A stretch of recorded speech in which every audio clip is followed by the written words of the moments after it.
حضرت مولا علی علیہ السلام فرماتے ہیں: نمبر 1، جس شخص کے پاس زیادہ آمد و رفت ہو اس کی ملاقات کے لیے اس کے پاس جانے سے وہ زیادہ خوش نہیں ہوتا۔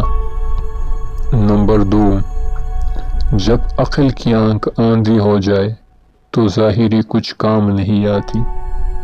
نمبر 3، آدمی کی مصیبت اس کی زبان میں ہے اور اس کی گفتگو اس کی دل کی قوت کو ظاہر کرتی ہے۔